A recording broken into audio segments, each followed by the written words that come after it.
biografi tentang Soekarno. Oke, langsung saja ke videonya. Dah. Kelahiran Soekarno. Soekarno lahir di Surabaya pada hari Kamis 6 Juni 1901. Ia lahir dari pasangan Raden Suekemi Sosodi Hardjo dan Ida Ayu Romanhai. Raden Suekemi adalah bangsawan keturunan Sultan Kediri, sedangkan ibunya orang Bali berkasta Brahmana. Karena merupakan keponakan Raja Singaraja yang terakhir, Soekarno lahir dengan nama Suetno Sosodi Hardjo. Namun karena sering sakit di usia 5 tahun, namanya diganti menjadi Soekarno. Orang Jawa mempunyai kepercayaan bahwa anak yang menyandang nama terlalu berat akan sering sakit. Nama Soekarno berasal dari nama panglima pangeran di dalam kisah pewayangan, yaitu karena yang diucapkannya menjadi Karno. Awalnya Su memiliki arti baik. Meskipun keturunan ningrat, kehidupan keluarga Soekarno tidak bergelimbangan harta, apalagi saat itu penjajah Belanda masih berkuasa.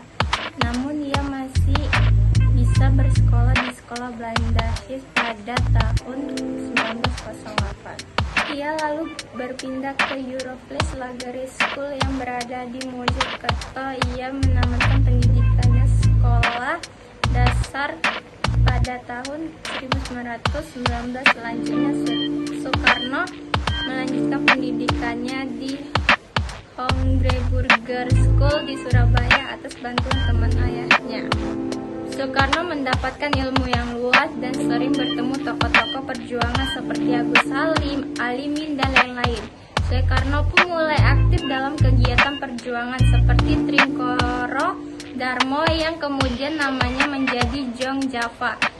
Soekarno mulai mendirikan organisasi bernama Alumni Studi Club di Bandung hingga menjadi besar dan berubah namanya menjadi Partai Nasional Indonesia. Meraih kemerdekaan.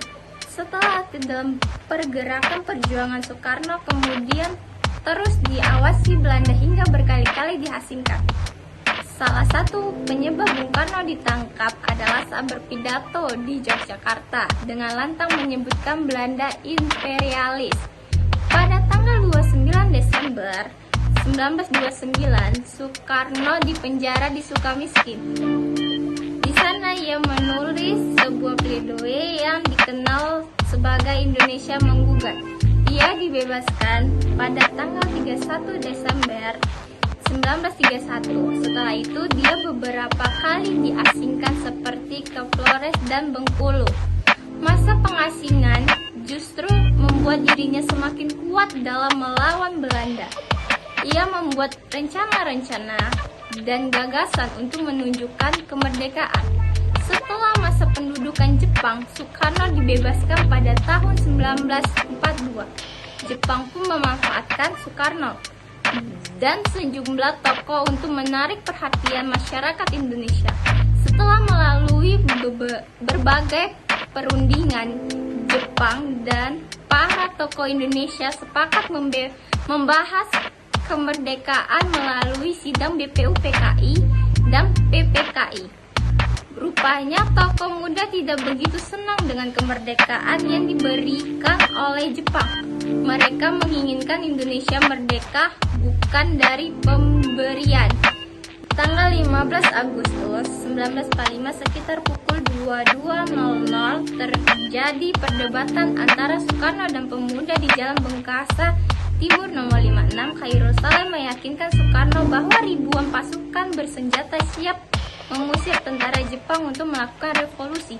Bung Karno menolak karena kekhawatiran terjadi pertumpah darahan yang bakal menghilangkan banyak nyawa. Selain itu, Bung Karno merasa kemampuan tentara Indonesia tidak cukup untuk melawan Jepang.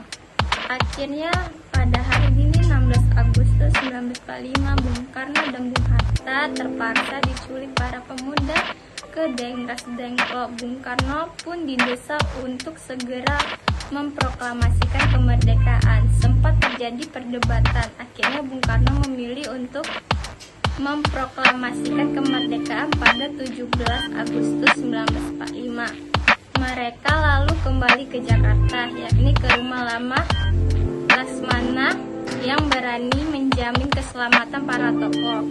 Malam itu juga mereka menyusun naskah proklamasi. Istri Soekarno turut menjahit bendera merah putih. Akhirnya kemerdekaan diproklamasikan oleh Soekarno di rumahnya Jalan Pegangsaan Timur nomor 56, Jakarta pada pukul 10 WIB. Bung Hatta sudah berpesan kepada para pemuda dan kantor-kantor berita untuk menyebarkan ke seluruh dunia. Akhir hayat. Setelah 20 tahun memimpin Indonesia, Soekarno lengser dari bangku kepresidenan, yakni setelah peristiwa G30S atau PKI 1965. Situasi pun tidak mendukung di segala bidang, termasuk pula kesehatan Soekarno yang terus memburuk. Soekarno hanya memiliki satu ginjal yang sehat, sedangkan satunya sudah membeku.